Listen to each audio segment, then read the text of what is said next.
সম্প্রতি বুবলি তার ব্যক্তিগত ফেসবুক প্রোফাইলে শেয়ার করেছেন কিছু বিশেষ মুহূর্তের ছবি, যেখানে আছেন শাকিব খান এবং তাদের ছেলে শেহজাদ খান বীর।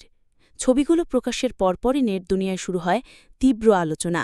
কারো চোখে এই মুহূর্তগুলো আবেগঘন, আবার অনেকের মনে জেগে হচ্ছে প্রশ্ন, এই ছবি দেখে কী ভাবলেন অপু বিশ্বাস। শুরুতে এই প্রসঙ্গে কোনো মন্তব্য না করলেও পরে অপু বিশ্বাস মুখ খোলেন, তবে সরাসরি নয়, ছেলের আইডি থেকেই আসে সেই প্রতিক্রিয়া।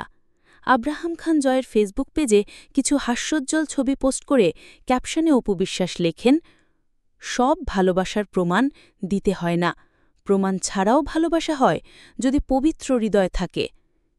এই স্ট্যাটাস যেন ইঙ্গিতভাবে জানান দেয় তার মনের কথা। পাশাপাশি ছেলেকে নিয়ে তিনি রয়েছেন ফ্যান্টাসি কিংডমে। শেয়ার করেছেন আরও কিছু আনন্দঘন মুহূর্ত। এক ছবির ক্যাপশন, আমরাও ঘুরছি। এর আগেও এক সাক্ষাৎকারে অপু বিশ্বাস বলেছিলেন, আমি অভিনেত্রী হিসেবে সফল, তবে একজন মা হিসেবে সফলতা তখনই আসবে যেদিন আমার ছেলে আব্রাহামকে মানুষের মতো মানুষ করে গড়ে তুলতে পারব। ভক্ত দর্শকদের প্রতি কৃতজ্ঞতা জানিয়ে তিনি বলেন, আপনাদের ভালোবাসার দোয়াতেই আমি আজ এখানে।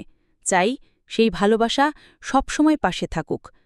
একদিকে যখন সাকিব বুবলির ঘনিষ্ঠ মুহূর্ত ভাইরাল, অন্যদিকে ছেলেকে নিয়ে অপু বিশ্বাসের নীরব বার্তাই যেন বলছে, এই ভালোবাসার যুদ্ধ এখন আর ক্যামেরার সামনে নয়, মনের গভীরে। এই ছিল আমাদের আজকের বিশেষ প্রতিবেদন। আপনার মতামত জানাতে পারেন কমেন্টে। ভালো থাকুন, সুস্থ থাকুন, দেখুন মৌ টিভি নিউজ।